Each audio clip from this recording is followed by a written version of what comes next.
In Microsoft Teams desktop, up in the top right, if you ever see the word update, I would encourage you to always do it. Two exceptions. One, you're demoing Teams for someone, or two, you're in a Teams meeting.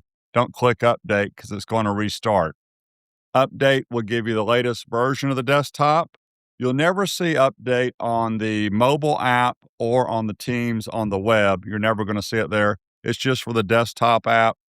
Good news, it happens fairly quickly because the update's already been downloaded. So let me just run through it real quick. I'm going to hit update, update and restart Teams.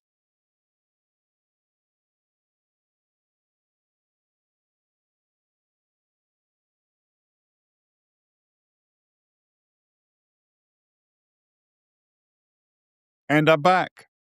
That easy. If you have any questions, please put them in the comment below.